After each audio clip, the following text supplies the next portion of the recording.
Authority. Part of Energy Secretary Claire Cortine's argument for the move, as spelt out in Telegraph today, is it will provide certainty for the 200,000 jobs reliant on the industry. But equally importantly is the question of energy security. As long as we're using fossil fuels to supply our energy, surely it's economical to use our own resources. Well, a third of gas comes from Norway and a third is domestic. The other third is imported from America and Gulf states. And with that comes regasification costs, which fall on Britain's consumers. Well, I'm now joined by Seb Kennedy, the founding editor of Energy Flux News. Well, Seb, thank you very much for coming in. Isn't it sensible to use the resources that we've got and to maximise what is still in the North Sea, such as it is? Thanks for having me on the show, Jacob. Pleasure to be here.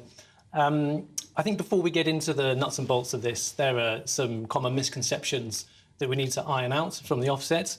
One is that drilling for North Sea oil and gas will not improve British energy security. All of the volumes that we produce from the North Sea, the oil gets exported to continental Europe, refined and sent back, and the gas goes into the gas network, but as you've explained, it's really a minimal amount of the mix. We still have to import from elsewhere. So it won't improve British energy security.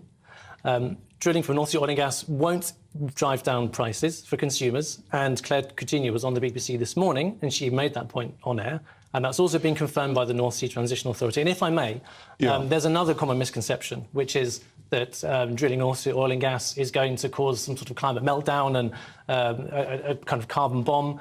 There's such a pifflingly small amount of oil and gas left at the bottom of the North Sea that it doesn't really matter how much of it we pull up between now and 2050 or whenever. Can I just... Yeah, do please. There's a really interesting statistic which puts it in perspective, right? Since the year 2000, the UK gas production from the North Sea has fallen by 2/3. And between now and the year 2050, it's going to fall by another 95%. That's even if we drill for all the remaining oil and gas, it's going to reduce by 95%. If we don't, it will decline by 97%. So what we're talking about is a 2 percentage point difference against a baseline of terminal decline. But isn't the decline you're forecasting on the basis of the reserves that are now known to be in there? And actually the history of exploration is that you only work out the reserves that are going to be there for the point at which they're economic. And when you've discovered that they're economic, you often find more. So we've been talking about peak oil and running out of gas. I remember as a schoolboy being told we'd run out of the North Sea in 1985. And we've got a long time on from that. So those are based on estimates that will be upgraded as people actually do the work. And to the point on energy security, if we're getting a third from Norway and we're getting a third from our own resources, anything we can increase that third by from our own resources is admittedly marginal, but is nonetheless a boost to energy security, makes us less dependent on LNG. Marginally, maybe, and I'm not ideologically opposed to extracting what remains of North Sea oil and gas for the very reason that there's so little of it. It's really an irrelevance. And what it is doing, it does two things, right? First of all, it stokes a really unhelpful tribalistic debate between are you like pro or anti-fossil fuels, which is just not helpful because it distracts from the question we should be talking about, which is where is the economic growth opportunity for the UK?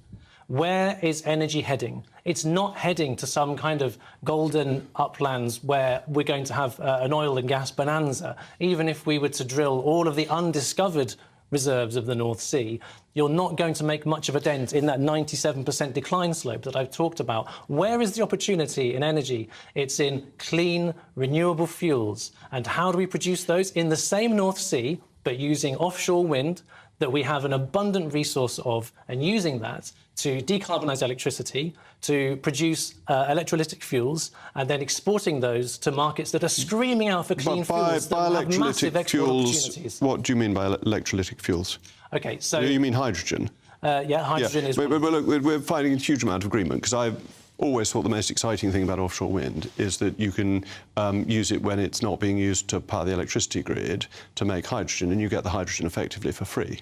So I don't disagree with you at all that we should be using all the technologies available, but we're not there yet. And in the interim, we should maximise the resources that we've got. Yeah, well, hopefully we can, what's the phrase?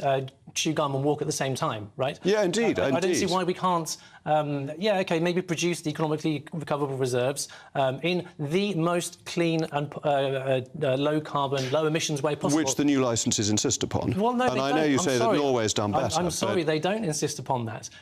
We are importing bucket loads of gas from Norway, which produces gas at 4 times less carbon emissions intensity than the UK. Why? Because the Norwegian government, excuse me, let me finish. The Norwegian We're running out of time. But I understand that. But the new licences are much tighter. No, they're not. They are. No, they really are. They really are. Anyway, we've got one point of disagreement. Otherwise, we were agreeing much too much. Thank you, Seb. Coming up, the Home Secretary finds herself